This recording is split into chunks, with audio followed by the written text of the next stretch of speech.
Do not carry the survival version of yourself into the home you have been praying for. Chosen one, this is not a warning against you. It is protection for what you are about to build. There is a reason the place that once comforted you now feels smaller. The same walls now press against your spirit. You cleaned the room, you moved the furniture, you opened the windows and told yourself to be grateful, but the heaviness returned. The deeper issue may be the distance between your environment and the person you are becoming. Maybe you have studied another city in silence. Maybe you imagined another street, another window, another morning. Then, fear arrived. You closed the page and called the desire unrealistic, because the evidence around you did not match the movement inside you. Listen carefully. This does not mean you should pack tonight. It does not mean every restless feeling is divine guidance. It means your discomfort deserves honest attention. A season can end internally before anything changes externally. When you imagine leaving, notice what follows. Does your mind become clearer? Do responsible steps appear? Or does the fantasy become revenge, escape, and the need to prove something? The desire to move can be real, while the motive still needs healing. Divine relocation does not begin with panic. It does not ask you to hate the place that held you through a difficult season. True movement begins when truth becomes stronger than fear, and responsibility becomes stronger than fantasy. There are 3 promises in this message. You will understand why your old environment has become difficult to tolerate. You will learn why a gift can be near, while the receiver remains too distracted to recognize it. The deepest part of this message is not about a house. It is about the version of you who will live there. A new address cannot rescue an unchanged inner life. But when the person and the place are prepared together, what once looked impossible can become visible. You feel tired in rooms where you once felt safe. You struggle to think clearly where you once made good decisions. You keep rearranging the outside, yet nothing settles inside. Chosen one, you are not wrong for honoring what this place gave you. You are also not required to confuse gratitude with permanent assignment. The old environment may not have failed you. It may have completed its work. Before you search for a new address, discover where the old address still lives inside you. What belief keeps you small? What habit keeps you numb? What attachment keeps asking you to remain who you became to survive? Mark this moment with a simple declaration. I am being prepared. Do not say it as a prediction. Say it as a decision. You are choosing honesty, clarity, and responsibility before the next door appears. The gift waiting in the next season may not be an object inside a room. It may be the return of the part of you that could never fully awaken where you are now. To understand that gift, you must first understand your inner address. Your inner address is the invisible place you return to, no matter where your body goes. It is formed by beliefs, reactions, habits, and expectations. You can move across a city and still live from the same fear. You can enter a beautiful home and still feel like you need permission to exist there. This is why some people change locations but repeat the same life. They leave one controlling environment and rebuild it elsewhere. They gain more space, yet fill every quiet moment with noise, because silence still feels unsafe. You change jobs, but still shrink around authority. You receive an opportunity, then delay until it disappears, because visibility still feels dangerous. You may have called this weakness. You may have called it a lack of discipline, but that explanation is incomplete. You were not choosing pain because you loved pain. You were choosing familiarity because your body mistook it for safety. The old environment trained responses into you. Those responses once helped you survive, but survival patterns do not disappear simply because a new door opens. This is what I call the inner address. It is the emotional location your mind considers normal. It follows you into every new season. Unless it is named, it will keep choosing what feels familiar over what is healthy. Look back with compassion. The years of repetition do not prove that you were cursed. You were trying to build a new future, with instructions written during an old emergency. What is named can be challenged. What is understood loses some of its hidden power. Take a quiet breath. Think about the home you desire. Do not focus on furniture or location. Focus on how you want to feel there. Do you want peace, clarity, creativity, and freedom to rest? These are not decorations. They are conditions. Now ask one honest question. What part of your current inner address would make those conditions difficult to keep? Maybe it is the belief that rest must be earned. Maybe it is the fear that a boundary will make you unlovable. Your first assignment is simple. Name 3 things that cannot move with you. 1. Belief. 1. Habit. 1. Attachment. Write them clearly, because vague release creates vague change. The belief may be, I must stay small to stay safe. The attachment may be, I still need approval from people committed to misunderstanding me. You do not need to hate these patterns. Understand why they formed. Then decide whether they still deserve authority. Gratitude for what once protected you does not require lifelong obedience to it. Think of Abraham. He left what was familiar before he received the entire map. He honored where he had been without allowing it to define where he must remain. Your next move also needs responsibility. It may require planning, saving, and patience. Inner relocation is not an excuse to avoid practical work. It allows practical work to stop being sabotaged by fear. Say this with intention. My inner address is changing. You are not claiming perfection. You are declaring that the old emergency will no longer write every future decision. But another resistance may already be rising. You may be thinking, I once prayed for this place. How can I admit that I have outgrown it without becoming ungrateful? That question matters, because gratitude can become a cage when it is misunderstood. You may have prayed for the place you now want to leave. You may remember receiving the key with relief and gratitude. Now the same place feels heavy, and guilt whispers that wanting change makes you ungrateful. That guilt can become powerful. It tells you that honoring a blessing means keeping it forever. It tells you that asking for more peace or space means you have forgotten everything God already gave you. But gratitude and permanence are not the same thing. A place can be a true answer for one season and still become too small for the next. A shelter can save you during a storm, yet it was never meant to become your final destination. They confuse appreciation with obligation. They remain in environments that no longer support growth because leaving feels like rejection. The old place was not necessarily a mistake. It may have given you time to heal, rebuild, and learn discernment. You do not need to curse it in order to leave it. This is what I call a completed shelter.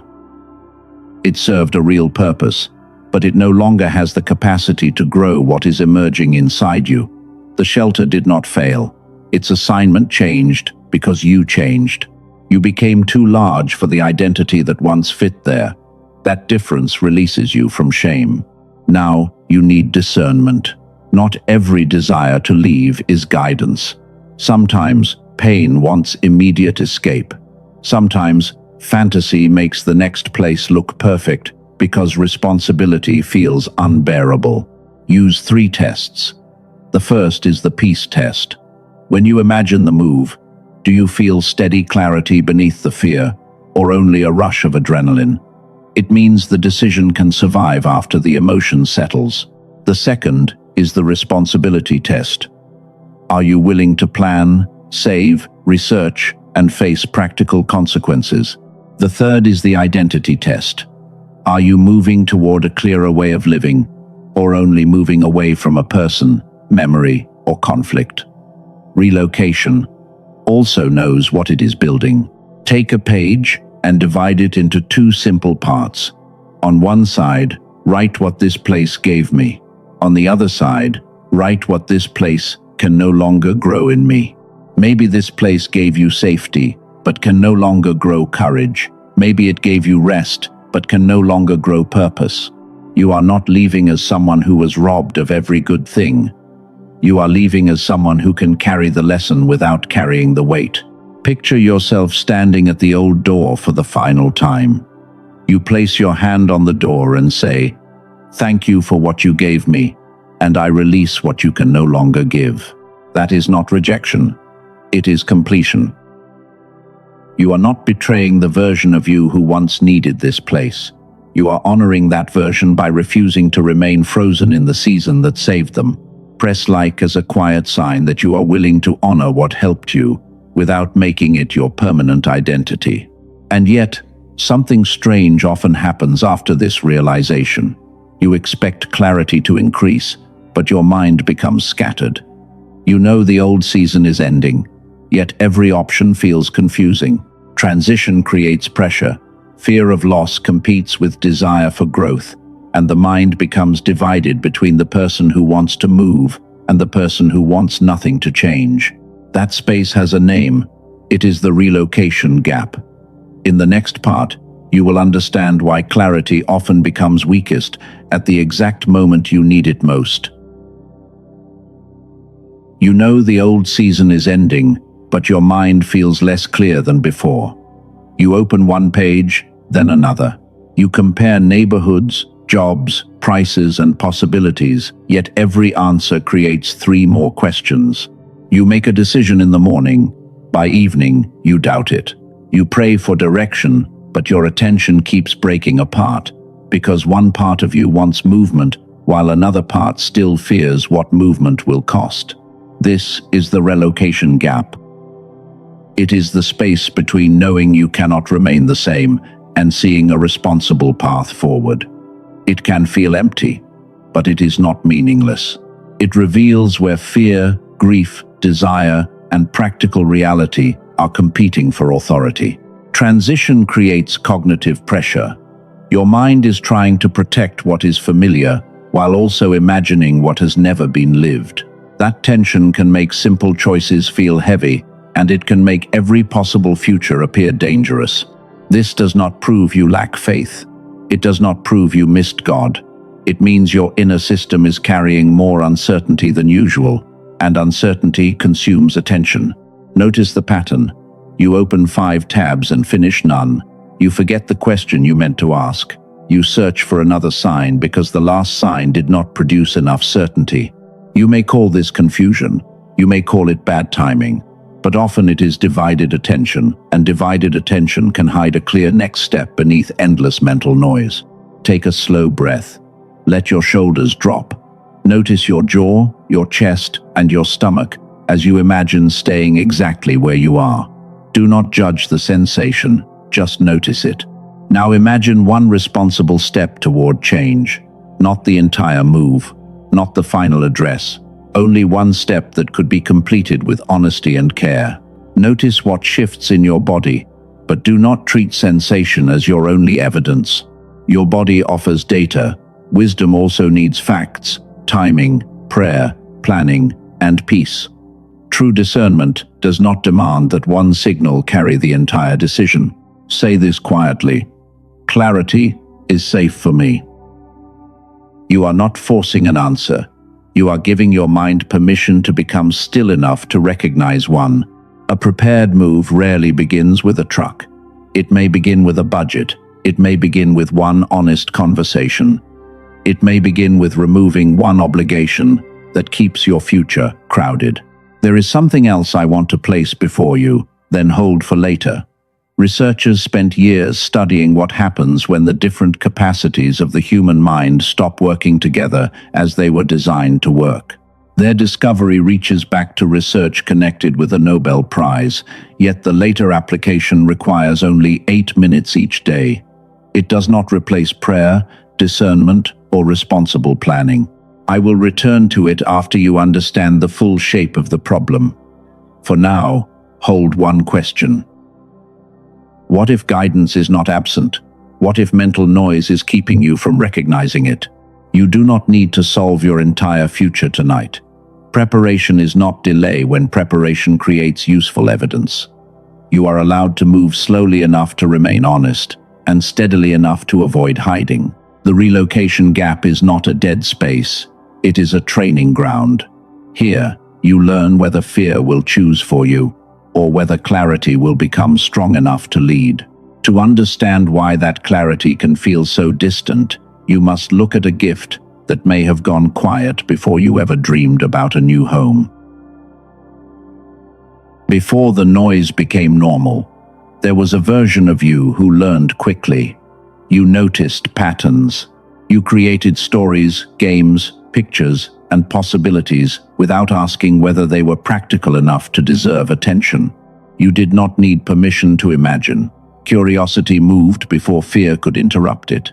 Then life became louder, and the gift that once felt natural became harder to reach. You were taught to choose the safe answer. You learned to measure yourself through other people. Stress occupied the space where imagination once lived, and constant input made deep thought feel almost impossible. This does not mean you became less intelligent. It does not mean the gift disappeared.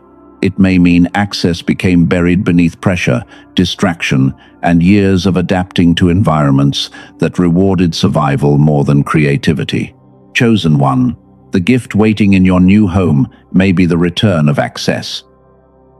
Access to ideas that stay long enough to become plans. Access to intuition that can be tested with wisdom. Access to the courage required to act on what you already know. A quieter room can help. More space can help. A safer environment can help. But the room only creates an opening because you still need the capacity to use what the opening provides. This is why a new home is not the entire miracle. The deeper gift is the person who can think, create, decide, and build inside it. Remember Joseph. His relocation did not only change where he stood, it required interpretation, planning, patience, and the ability to manage what arrived. Opportunity became useful because capacity was present. The door mattered, but the mind that walked through it mattered too. Maybe you have heard messages about hidden potential before. This message must go further. Your dormant gift needs more than praise. It needs protection. It needs focused time. It needs an environment where every new idea is not immediately attacked by fear. Imagine a morning in the place you are preparing for. Light enters through the window. Your phone remains untouched. The room is quiet enough for one complete thought to form. An idea arrives. You do not dismiss it. You write it down, divide it into steps, and complete the first one before doubt builds a courtroom around it. That is the gift in usable form. Not noise, not fantasy, not a sudden promise of effortless success. It is clarity becoming movement. The new place may give your creativity room to breathe. It may give your calling a table, a door, and hours that are no longer consumed by constant defense. But here is the twist. You can understand your past. You can forgive the old environment. You can know exactly what must be released and still remain unable to move. Insight does not automatically become action. A person can receive a clear idea and lose it 10 minutes later. A person can recognize an open door and still become paralyzed at the threshold. Why does that happen? Why does clarity appear, then disappear when daily life returns?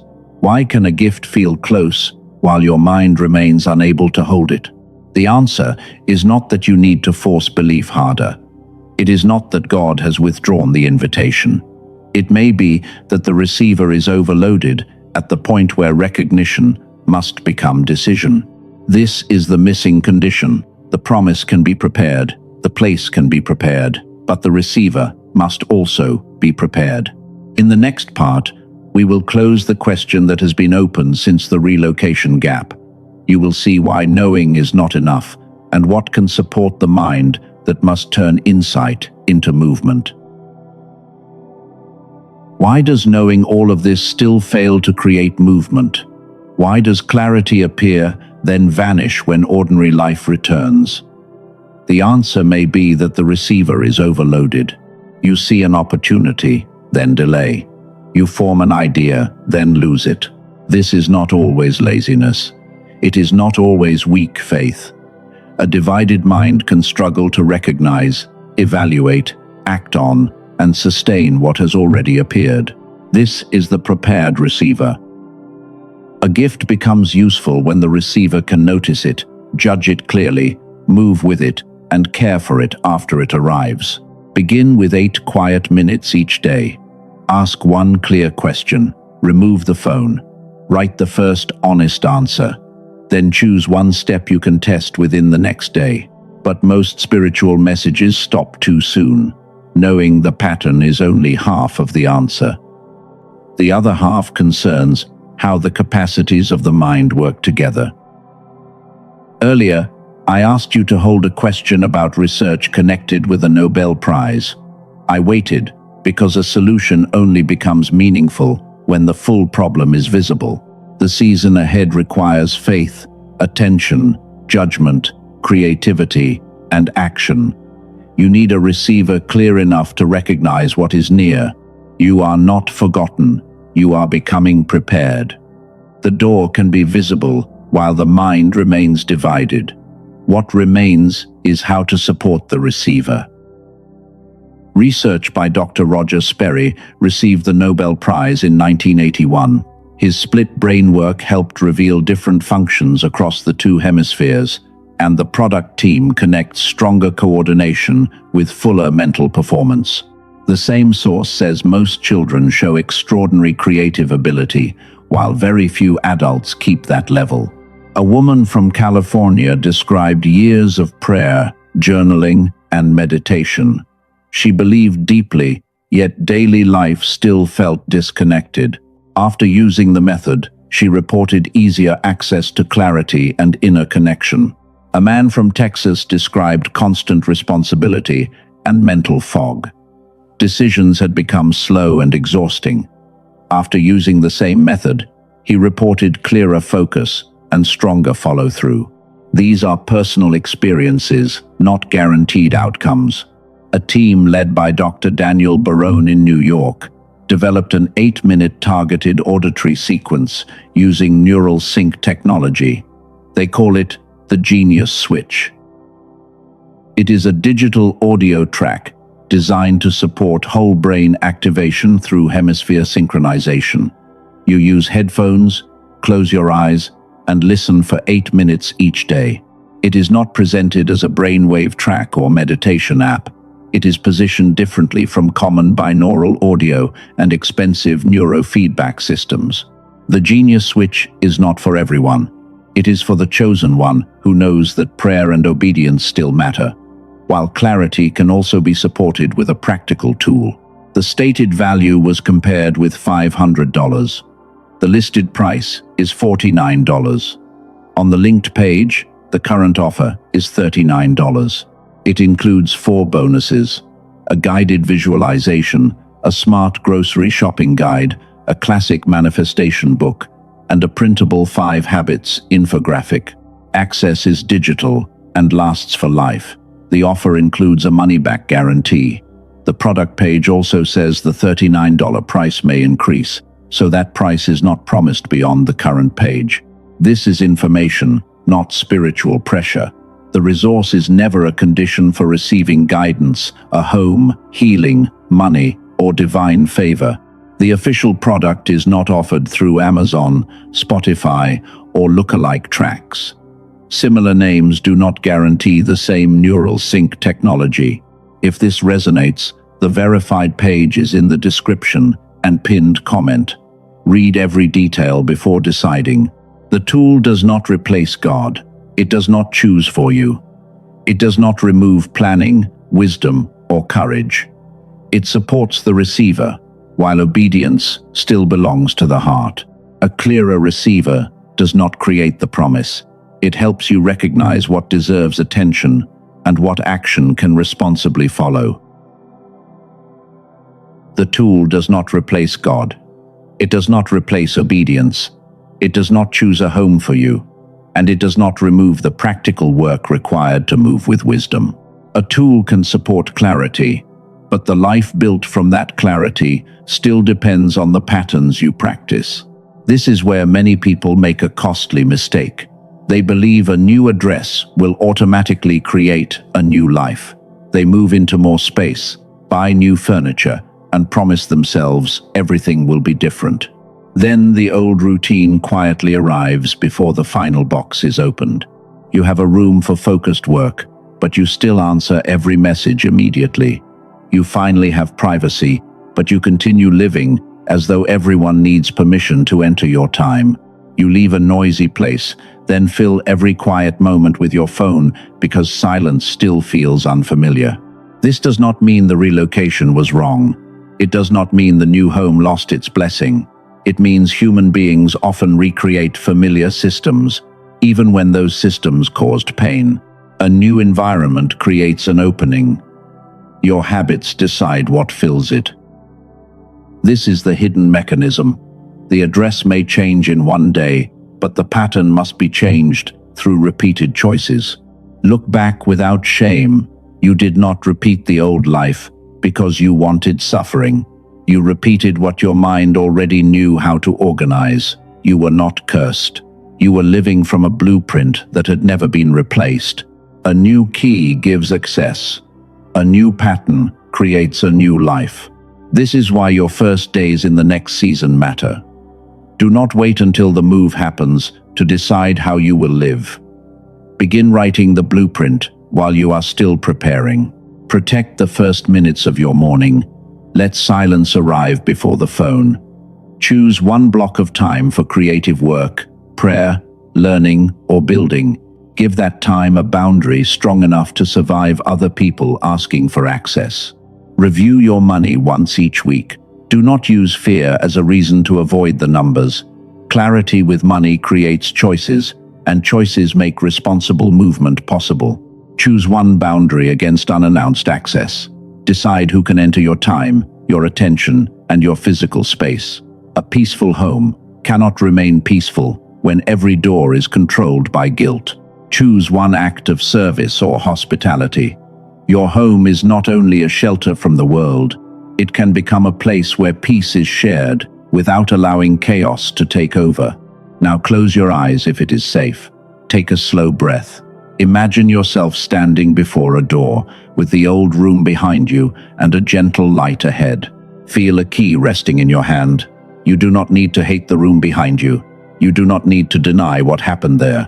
You only need to decide what will cross the threshold with you. See yourself opening the door. As you step forward, say this within yourself: I carry wisdom, not the weight. Notice your shoulders, let them lower. Notice your hands, let them soften. The lesson can remain without the pressure remaining. Say it again with intention. I carry wisdom forward. The resource described earlier remains in the description and pinned comment for anyone who felt clarity was the part of the receiver needing support. Read the information carefully and decide without pressure. Then return to the deeper work. The home you are preparing is not meant to become another hiding place. It is meant to become an environment where your gifts can breathe, your attention can remain whole, and your decisions can grow roots. But the greatest gift has not been named yet. It will not only change how you feel when you enter the room, it will change what other people feel when they enter your presence. Imagine a morning in the home you are preparing. The light is gentle, the air feels still. You wake without immediately entering defense, and your first thought is not about who needs something from you. A child walks through the room and relaxes without knowing why. A friend sits at your table and finally speaks honestly. Someone who has carried tension all week feels their breathing slow after a few quiet minutes near you.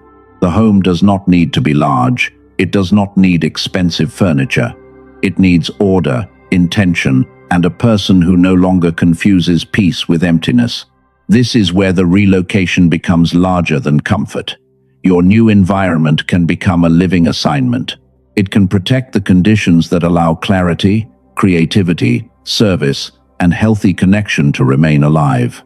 The first gift is capacity. You can hold greater responsibility without abandoning yourself. You can care for people without becoming available to every demand. The second gift is clarity. You can recognize what deserves attention and what only creates noise.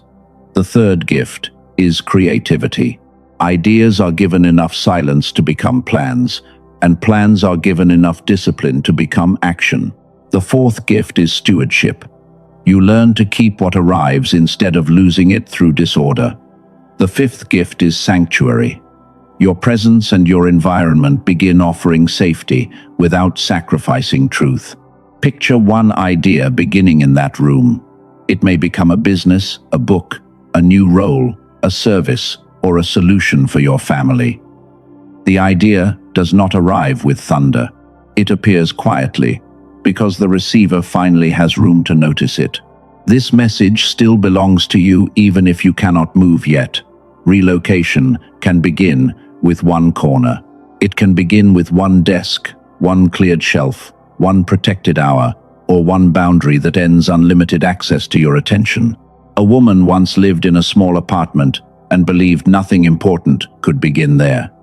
She could not afford to move, so she prepared one corner instead. She placed a table near the window and protected 2 hours each morning. She used that space to study and build a portfolio. Nothing changed overnight, but the small environment helped her practice the life she wanted before the larger door appeared. Months later, she applied for work with greater confidence. The opportunity that followed allowed her to move through preparation, not panic. The corner did not perform a miracle for her. It gave disciplined action a place to continue. Chosen one, do not despise the small beginning.